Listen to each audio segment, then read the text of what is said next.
in the Akkadian language, known as famously the cockroach fragment. And I imagine you've all seen this in the Oregon Historical Society, in the Antiquities Wing. But it was through close reading of this script that Schliemann was able to make his really magisterial analysis that TriMet, in fact, comes from the Akkadian word for foul, chariots, and cowboys.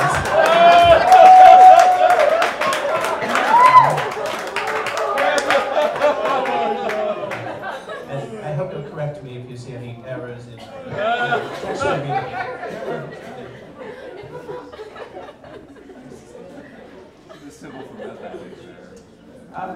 now, I was hoping to show you a bit of what may be a traditional ballad you may have all heard. I remember this one. Here we're not entirely mic'd for sound on the computer. I'll try my best. But you probably all could sing along with this. The number 12, TriMet bus follows the old carved route of the embalmers, hobos, and fishmongers guild. Its exotic odors can still be experienced today. Now, we all in our families probably have different versions of this. We sing at Thanksgiving time and whatnot. I happen to like this rendition by, perhaps you know this guild, the Merry Minstrels Music Hall Portlandia, available for weddings, bar mitzvahs, Renaissance fairs. You can find them on MySpace. Let me see if I can actually play this version for you.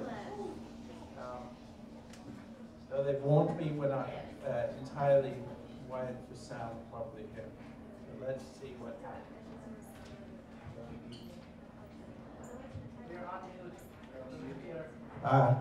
Apparently we're on mute. Can we unmute?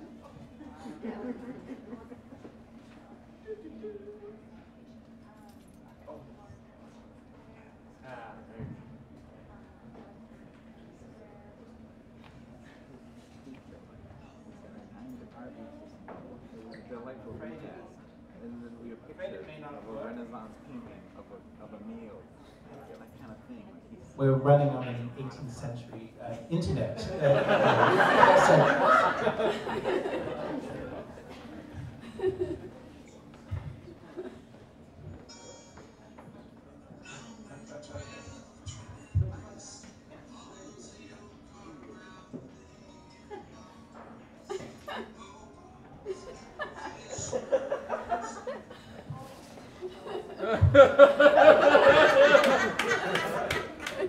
You get the idea. Let me just close with one final word. We've heard some inspiring poetry about Gateway Town Center, Transit Center already. Let me just add, of course, the famous words of John Milton's famous Gateway Regained. Something that I hope can leave this evening with inspiration. And when Milton went through a great crisis of identity, he left his native England, traveled through Rome and Naples, could find no solace. But finally, he came to our great city and rode the number 12 bus. And afterwards he wrote this: "When I fear the muse hath fled, and genius stood not within my breast, I write TriMet, and my sorrow is redressed." Thank you.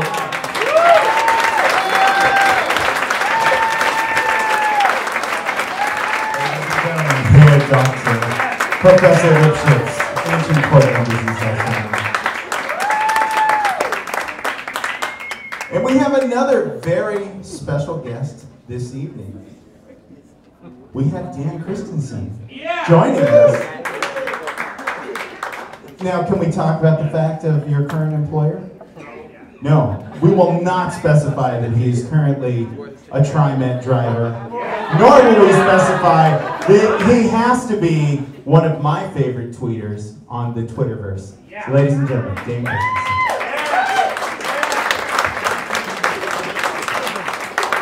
So, I brought my drink here, but not used to performing without Selma Hayek.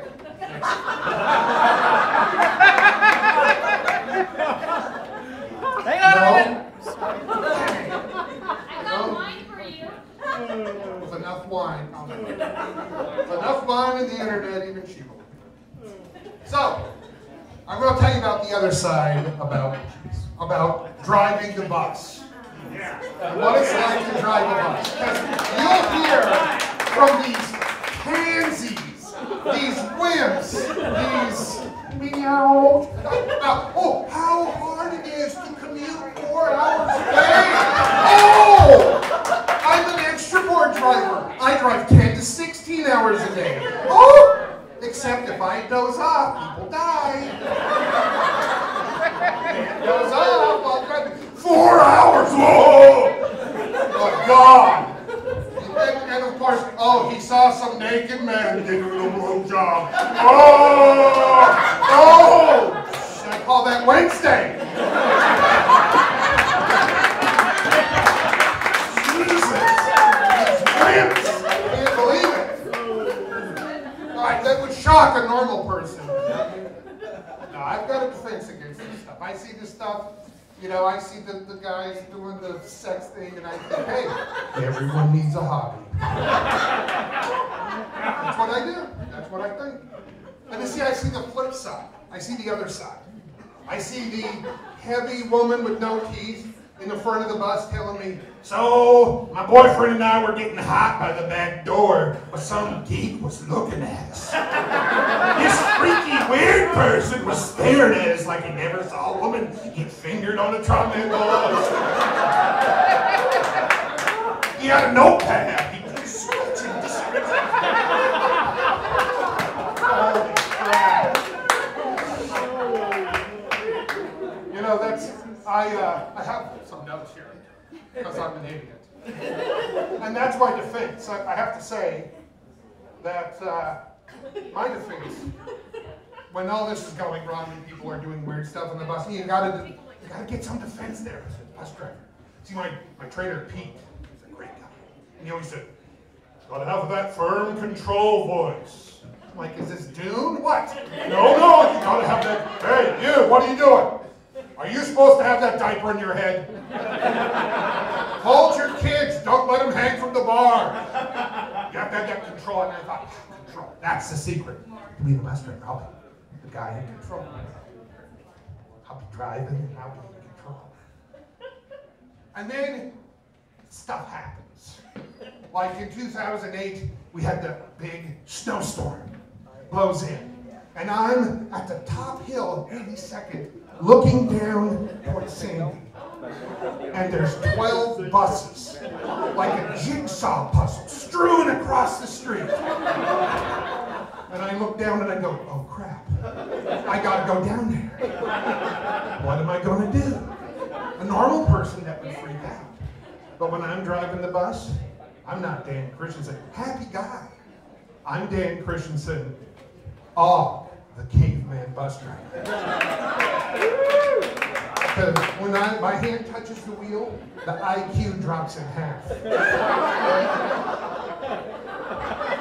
I don't know. I'll just drive bus. They pay Og shiny. I'll drive for shiny. Somebody gets on the bus and asks these convoluted directions about traveling somewhere in Beaverton, clean across town on Thanksgiving. Og don't know. Og too stupid to know. See, that's my defense.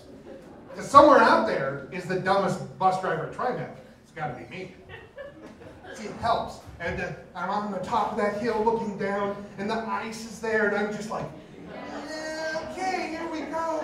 And this woman comes up and goes, sir, I'm going to pick up a friend at the airport at 4 o'clock. I know that everything's stopped, and the MAX isn't running because and I'm going down the hill. And the back end of my bus goes in the right lane. The front end goes in the left lane. And I'm straddling the hump, coming down the hill. And there's only 8 buses in front of the hump. And I'm driving, and I'm like, oh, do? What do you do? Because you can't say, shut up! I'm gonna die! You can't say that. That's not allowed. But I gotta say it. And I look at her and say, not now. So what does she do? She goes back through the 5-minute description of how she's going to be commuting later. And I'm like, quick, think right, think. We'll work up that half IQ. And I look at her. She gets done and is waiting there pensively as Sir Isaac Newton drives our bus down the hill. And I let go of the wheel, because it doesn't matter. And I turn, and I look her right in the face. And I say, I like fudge. And all of a sudden she understands, I'm not listening, not gonna listen, no need to repeat. I like fudge, done. By the way, when I hit Sandy, I stopped. And then I turned, and I made it down alive. All see people think, Dan, you're funny. This should be, Dan, what's it like riding on your bus? It should be great. And I'm dead silent. Because I'm listening to everybody. I hear everything. I see everything. I hear and see everything you riders do. Oh, I know. Not you people. Yeah. Right? And I see your waving styles. Right? I see that. I see the antenna. And I see the windshield wiper. And my favorite driving at night, when somebody says, you know what? The stop's a little dark. I think I'll stand right in front of this telephone pole. And I'm driving, and it looks like this. My bus is coming, nothing, coming, and I pass and I see this. It's the homie. That's right. What? And I always tell them, hey, look, let's reverse this next time. Next time, wave before I get there, then hold still like a deer. It wouldn't matter, but the killer of every bus driver is repetition. See, you think, oh God, right. You do the calculations of your hours and how many times you drove. You've been around and drove and rode on the bus, and I think 7,000 people have asked me, what time is it? 4,000 have asked me, do you go downtown? 4 have asked me, do I go downtown when I'm downtown?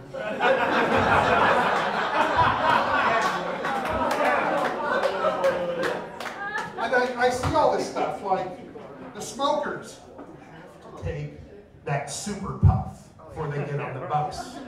Because who knows how many weeks I'm going to be on there. Here comes the bus. And they wait for the last second. Coming on. And they come in and share that bit. Yeah! Happens every day.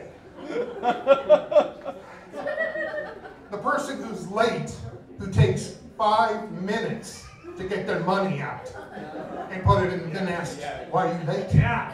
Really? Why am I late? They always ask that like you don't know. I know I'm late.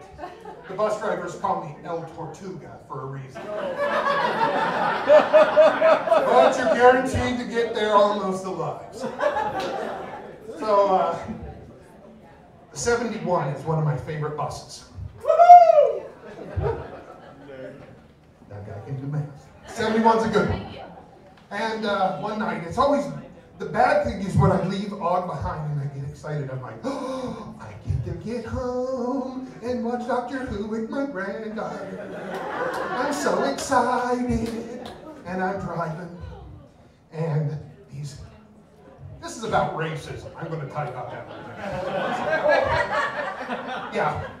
Everybody's, a room of 60 white people are worried about this. So, I picked up these 7 black guys, 7 black kids. They're about 16, 18. And they get on, and they're just like my buddies and I were wild, uncontrollable, freaky idiots. And they run to the back of the bus and they're having fun. Well, there's this drunk guy who's been on the bus. I knew he was trouble when he ran into my door before it opened. What bus are you? 71? Are you the 71? Yes, I am. Well, I need you. So he gets on. And he goes, of course, he can't sit up front. He goes, sits halfway back. And he's boisterous, having fun. Saturday night, young guys are back there. Woo-hoo! And he's like, you guys need to shut up. And I know, I only got 6 more minutes to go to get to Clackamas Town Center. That's all I gotta do. 6 minutes, I'm there, everything's done. But that doesn't stop him. It starts rolling and rolling.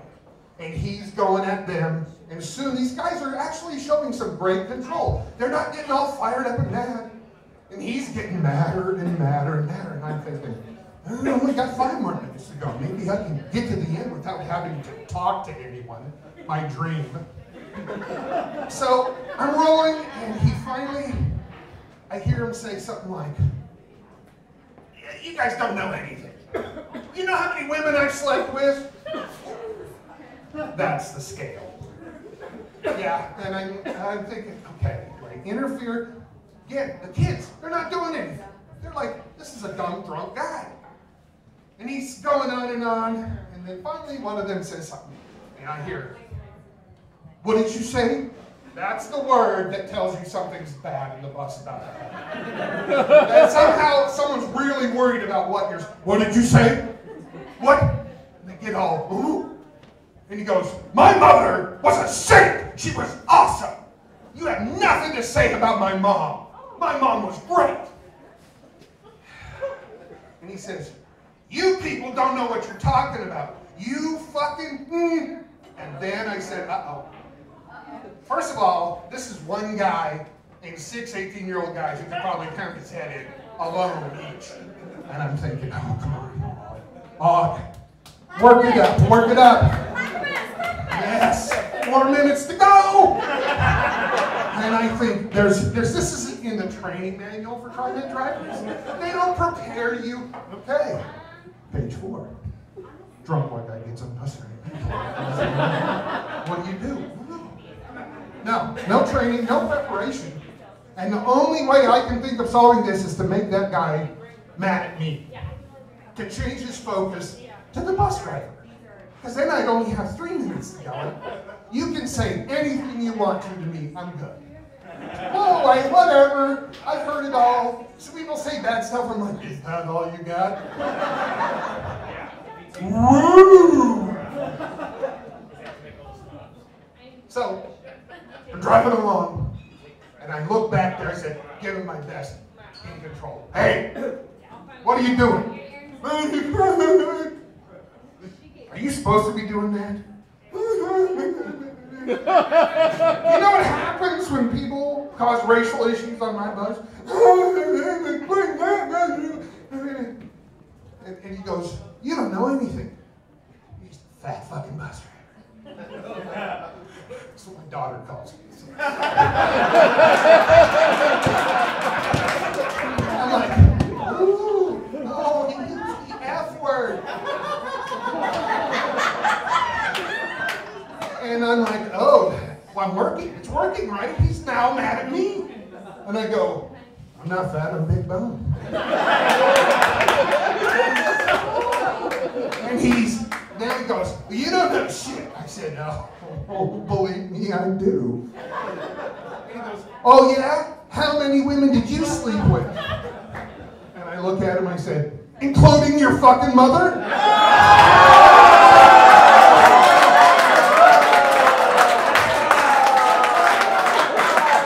Mission accomplished.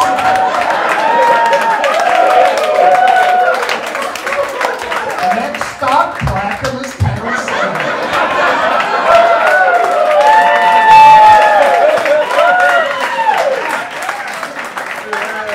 So that's about it. So they have more on my stories on my Roll Easy blog. Google search rolleasyblog.com. Roll Easy Blog. Yeah. Let's all say it, please. Nice, I love people. When you get a mic, you have such authority. Quick, take off your pants.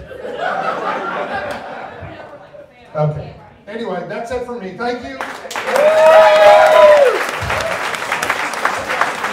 Ladies and gentlemen, thank you. Very, very lucky to have him here this evening.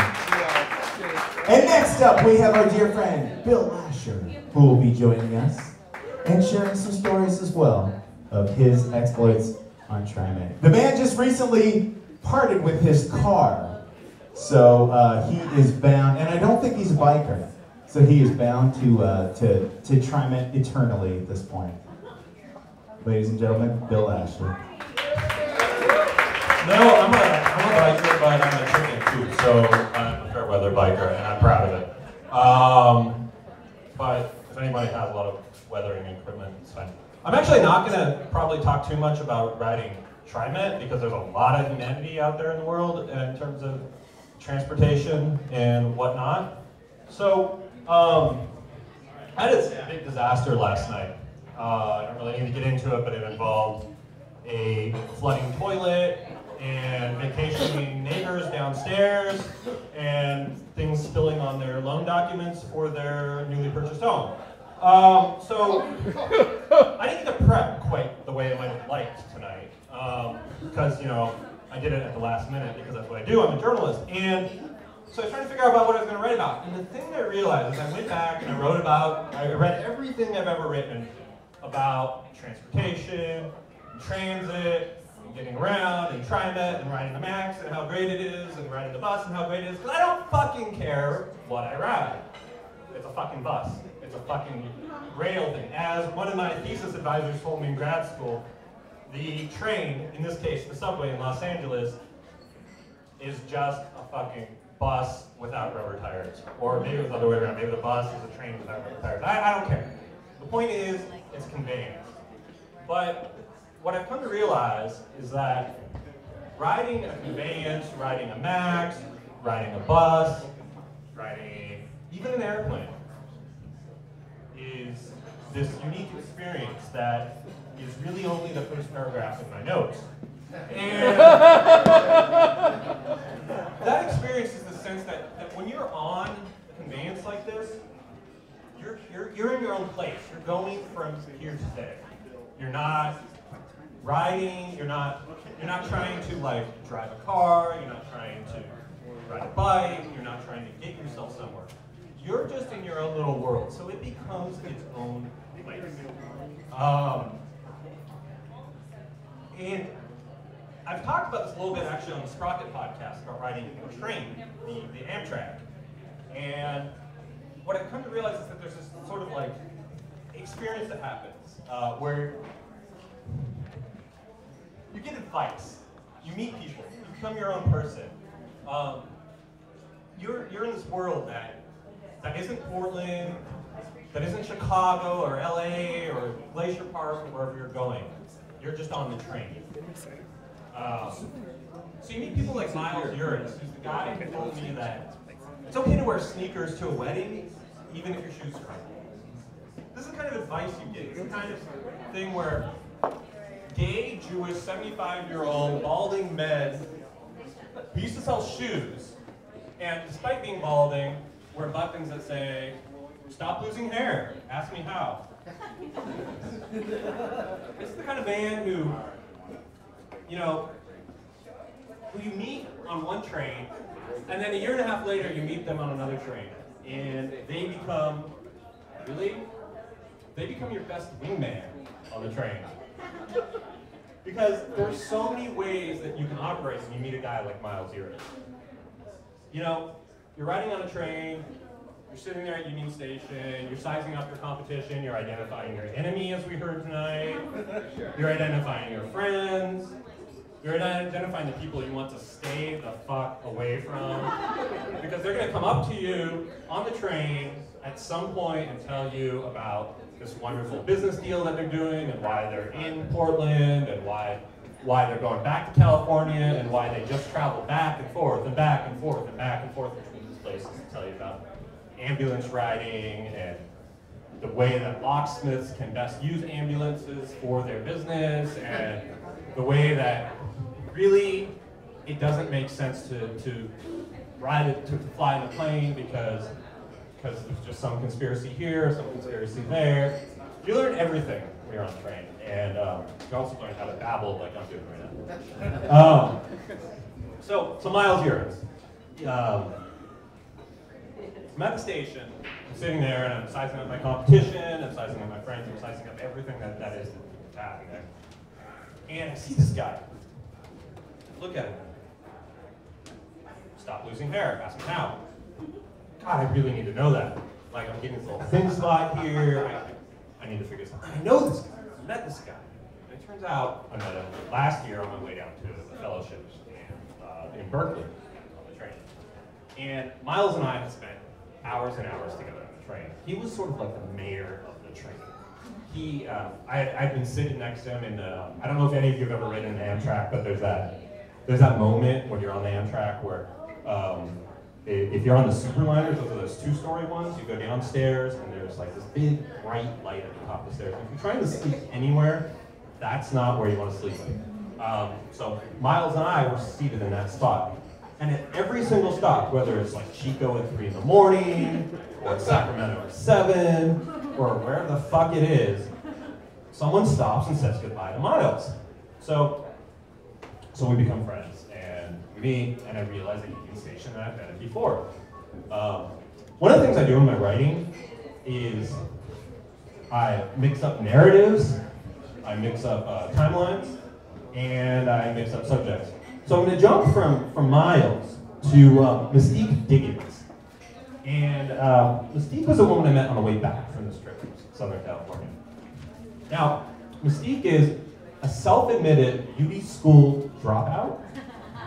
And I became fascinated with Mystique sitting on the lounge car of the big train, the Coast Starlight coming from LA back up here, after I was still fascinated by this Mr. Miles Urens. And I realized, Miles had taken this time to talk with me, and Miles had taken this effort to make me as a friend. And I thought I could take this same sort of step with Mystique and with these other people I meet on the train. So I thought I'd just talk to strangers. And Mystique was, and I know her name was Mystique because that's what her bag said. And so obviously it had to be true. Mystique was a Jefferson High grad who apparently wore bomber jackets from her parents' skinhead gang and didn't quite realize that some of the insignia meant what it meant on the jacket. So she didn't know why she was getting beat up every day she went to school at Jefferson High. So she quit school. And she found out later, she asked her parents what was going on, why am I getting beat up all the time? Well, you know what these, lightning bolts and these other symbols on her jacket mean. Anyway, the reason I got fascinated by this Mystique Diggins, I think it was Diggins, it may have been Duggins, I'm sorry if I'm not accurate here. You know what? This is the way it goes. Wait, did I just hear someone shout out Duggins? Wow. Anyway, she had this amazing, red hair and gold glitter she was putting on her eyes. And she was putting it so meticulously on her eyes, sitting there in the lounge car. And as she's sitting there putting on her eyes, and we're crossing the Cascades, and we're riding along, I realized that Mystique is just this fascinating woman. She kind of has a mystique about her. I don't know how I got that idea, but she did. Apparently, she was expelled from beauty school for sneezing on purpose. Yeah, it's really not something you want to do in beauty school.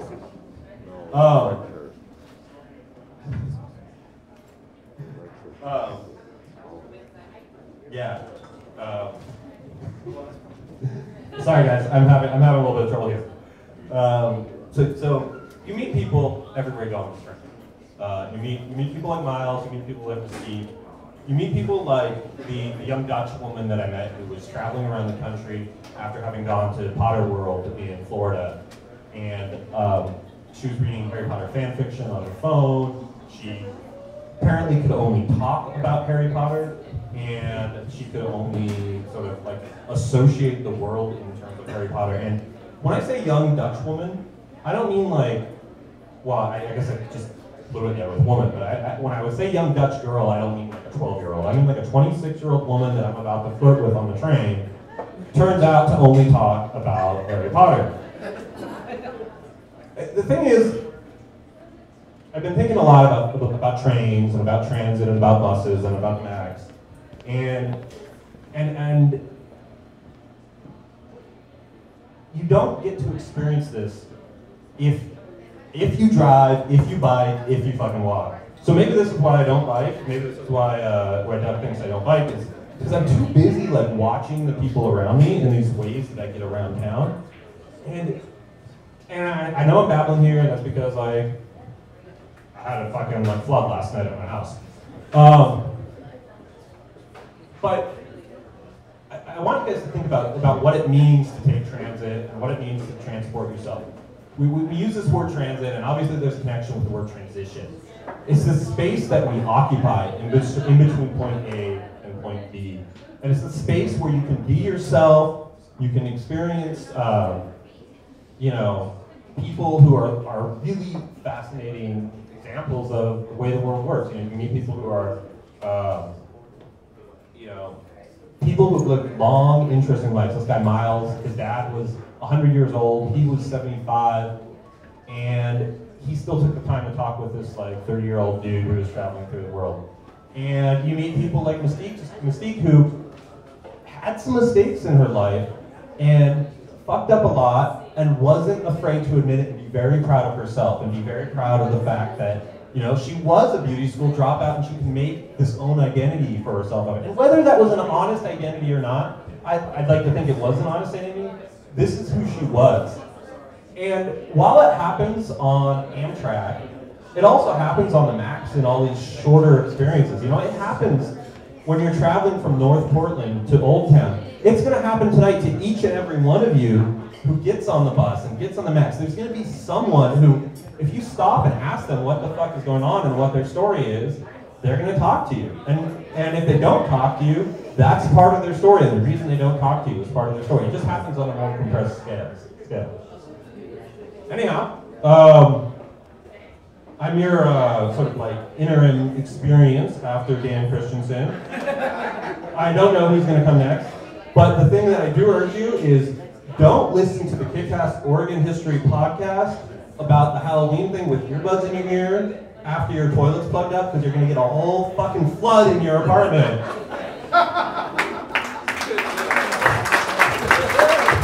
Bill Asher, ladies and gentlemen, thank you very much. And next up, we have the biblical scholar, Mr. Mark Russell, who's agreed to join us this evening and talk about the wonders of TriMet. Ladies and gentlemen, Mark Russell.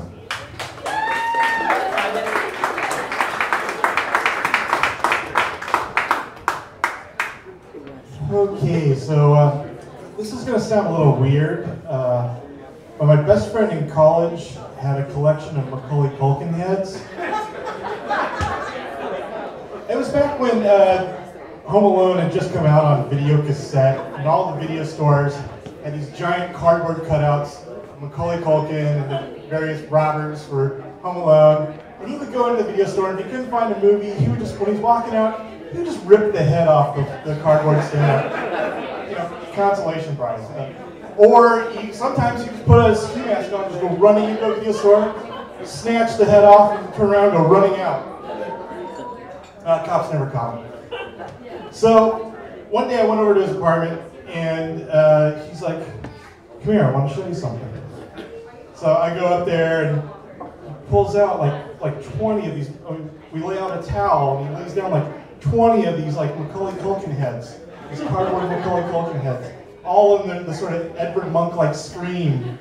And he's like, "We got to do something with these." But what? So we just kind of wrangled over what to do with these Macaulay Culkin heads, and after a while, cause and effect. It's like, we got to make a Macaulay Culkin jacket. So we had this nice leather jacket, so we started taping the Macaulay Culkin heads. on the back, on the arms, on the chest, and we've got way too many of these things. So we should make a Macaulay Culkin jacket for you.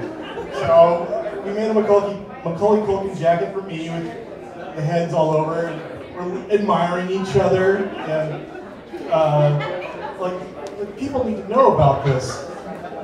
So we decided again, cause and effect, we should go downtown wearing our jackets. So we're walking down the street to the bus stop, and the vibe was pretty cool. People were like, "Hey, Macaulay Culkin!" They're like giving us high fives and stuff, walking around our jackets. The bus comes, we get on, and there's conversations going on the bus. The second we step on, all the conversations just stop. It was a very different vibe on the bus. Something I learned later is that when people are on the bus, they're not really too interested in crazy or avant-garde clothing. They pretty much just want to sit there and ride in peace and quiet. And now there's these two guys getting on the bus in Macaulay Culkin head jackets. And there's like a heavy metal guy in the back. There's like a Russian couple, and you know they're Russian because they're wearing hats. And there's like this old guy who's like wearing these really quite obscenely tight gray shorts and dress socks with dress shoes, and then just like a soiled white t-shirt. He looked kind of like the cardboard back of a paper doll. And even he like looks at us like, oh great, what do we got here? So we saunter to like an empty seat towards the back of the bus, and we're sitting there, and it's just dead silence. It's just awkwardness. It's just palpable awkwardness on this bus of shame. And the guy in the tight shorts keeps turning around and glaring at us. And the Russian couple just kind of like, I guess, are murmuring about whether or not they should move back to Russia or God knows what. Finally, you know, it's clear that every one of us is thinking about the two guys in Macaulay Culkin head jackets. But no one's willing to say anything until finally the heavy metal guy comes up to us. He sits in the seat across from us. He goes, "Hey, would you guys like some shrooms?"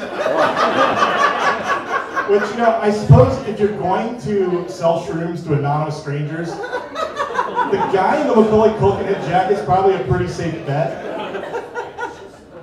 We said no thank you to the shrooms, and mercifully our stop came up downtown and we got off.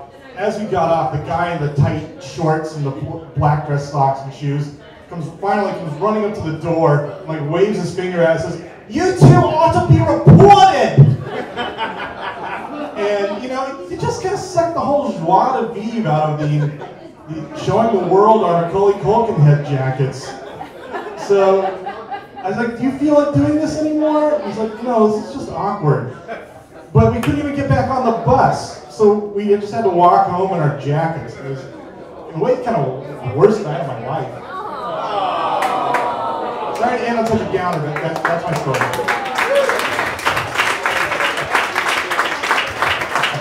Ladies and gentlemen, Mark Russell. You know, in my day job, I actually work with this guy, and he's so less funny when we look over spreadsheets and talk about buying chairs and a budget and shit like that. So, highly entertaining. Next up, ladies and gentlemen, we have Michael Anderson from Portland, Florida, who has all of these stories to regale us with, I'm sure, and he has chosen some gems for this evening. And here he comes right now. Ladies and gentlemen, Michael Anderson. That was great. Actually, I was hoping to tell you, but that I didn't prepare anything. I'm so sorry, but I have to go to number 3. I'll be here for number 3. Number 3. Excellent, excellent. Well, in that case then, we have...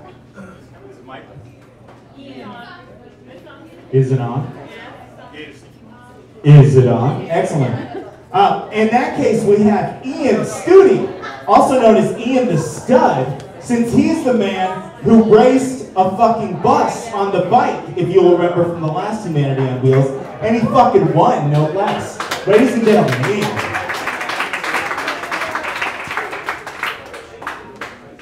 Well, thank you, everybody. Thank you, Doug. I was very flattered to be asked asked to come up and tell a little story this time around. Doug and I actually work together, and so he'll be familiar with the story. Well, familiar with where I'm coming from. Around work, I'm known as the bike guy. You might have one of those at your place of business.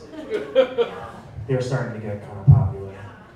I'm going to tell another bike-related transit story, if you guys are okay with that. Yeah. This is a little antithetical to the last story, so there's no racing involved. So I'm a Portland native. Are there any of those in the room? Yeah! Yeah, well, minority. And we're all up front! Yeah, I want you to know that makes us luckier. We're very lucky bastards because some of the people moved here and they're awesome, so thank you. So, this is a story from when I was much younger. When I was in my teenage years, I lived in this sort of foreign country that TriMet actually used to venture to, called Vancouver. I used to ride the number 5, and I want to say thanks to Doug for bringing up the number 5. That was my route. I lived in downtown Vancouver. I was 19 years old. The reason I rode the 5 was because I had a job in downtown Portland, and I'll get to that in a minute. But I also was riding the bus because, well, this is a story about being a teenager. And being a teenager means that you really don't have a complete brain yet. I wish they'd known that when I was that age. So I did a lot of stupid things when I was that age. And one of the things I did was I immediately absolutely destroyed a car, and I was really lucky to walk away from it. And so I was already familiar with the bus, so I was perfectly comfortable with that. But I also, when I crashed that car, I got a little, there was a pittance that came with it, so I bought a bicycle. It was the first time I bought a bike as a quasi-adult. And so I thought, oh, that's nice, I'll ride that once in a while. And I did ride it a lot, and I rode it to work occasionally when I would work downtown. This is the good part. So I had this job downtown, and I would leave work when I was on the bike, and I would try to, it was a long ride back then, this is like 93, so I'm trying to figure out, how do I get home? And it was a little bit of a struggle sometimes to find your way through downtown. I wasn't that familiar, I was terrified. Again, I was a teenager, I was kind of stupid. So I also was foolish enough to take a job at Pioneer Place. Anybody been there? Yeah, so the woman I was living with, a friend, said, oh, I know this, I work in the mall, you should come to the mall job. This is like Friends era, you know, you guys know that. So she said, well, I've got this good friend and she works at Victoria's Secret. And I thought, awesome. And she said, well, you know, we need a stock boy. Yes, you do. Well, I fell for that pretty hard. Get that job. So my job at Pioneer Place was to basically sort crappy bras and panties all day and put them away so that those lovely ladies that work at Victoria's Secret can go and find whatever size that you need that's still not going to fit. But they can run in the back and find it. That was my job, and I did kind of like it. So I was delirious one day after sorting panties, and I left work in a bit of a, you know, again, kind of a dumb teenage hustle, and I was riding down 4th Avenue thinking, I'm going to take the Broadway Bridge. And then I had this realization that I'm a dipshit, and the 4th Avenue really takes you towards the Steel Bridge. And I had this moment where I decided, oh, no, I'm confused. I'm thinking about women's undergarments. I need to go all the way around the block, and I need to go over to Broadway, and then I can get on the Broadway Bridge. So I go all the way around the block, and I figure, now I got it together. And I probably started thinking about women's undergarments again. And what I did was I crossed 5th Avenue, where back in the day, there used to be stop signs for all these streets along the you know, it's called the Portland Mall. No, I worked at the mall. It was the transit bus highway is what it actually was. And what I did was I blew a stop sign like the biggest moron, and everybody's seen a guy on a bike do this, right? It's not new anymore. In fact, now I make a career out of it. But anyway, so I blow through this stop sign, and I look over here, and here comes, I don't even know what bus, it's just a really big fucking bus. And we have this moment, this driver and I, we see each other, and I realize how dumb and how dead I am. And he realizes just that in the Dan's caveman brain that he has to slam on the brakes. So we do this incredible simultaneous slamming on the brakes moment. I mean, we're moving into a perfect 90-degree trajectory towards each other. And well, I'm standing here, so it's pretty obvious how this goes, right? So I managed to, basically I wound up in front of the bus, and I bounced off the front of it. That bus driver stopped basically right at the moment where I was going to try and stop. And we briefly tried to occupy a space together. It was about this big. And I just bounced off the front, and I'm laying there on the ground. And I'll never forget, this bus driver, he leans out the window. Are you okay? It's awesome. I'm laying there on the ground, and I swear to God, I swear to you, this is the truth.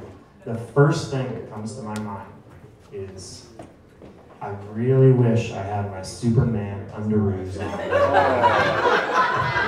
I want to jump up and rip my shirt open and tell him that I'm a fucking superhero. I was actually super fucking dumb. But anyway, so I collect myself, I peel myself off the ground. I realize that my back wheel on my bike's all fucked up. I'm lucky to be alive. And then some little TriNet car shows up, and I fill out some paperwork, and I'm trying not to look at all the people on this rush hour bus. And I'm thinking, who is this fucking dipshit? So, and why does my head hurt from slamming into somebody? And why aren't there seatbelts on this fucking thing? Yeah, so anyway, I wind up, long story short, I wind up wandering over, I leave the scene and everything's fine, and I go over to the bike shop where I knew some people, and somebody fixed my wheel, and anyway, I wind up thinking I still need to get home all the way to fucking Vancouver. And as I'm going to leave the bike shop, I realize, okay, my foot really hurts. I think actually my foot was between the bike and the bumper. Like I'm actually realizing the shock is wearing off, and I'm like, okay, I'm limping. I realized, oh, you know, I took this awesome little test for this little card, and it lets you put your bike on the bus. Does anybody remember this? Oh, yeah. This is the best. You didn't get to just roll up as any Joe fucking schmo and put your bike on the bus back in the day. No, you had to go take a fucking test. You had to go get this awesome, and by the way, I do still have some of these cards. I have my card. And you had to pay like $5 for it or something, but it's good for life. It's good for life. You had to go down to Pioneer Square, and they had a little video they would show you, and there was a little mock unit, and it was like a fake bus, and you put your bike on, and you follow the instructions, and now you know what to do. And then when the bus would come, you had to show your card through the window, like, I'm approved. I'm allowed to put my bike on the bus. You know, like there's like a secret handshake and a bunch of shit. So anyway, I realized that I'm in the club. Like I can put my bike on the bus, and I can't really walk, and my bike's really kind of fucked up. I'm like, yeah.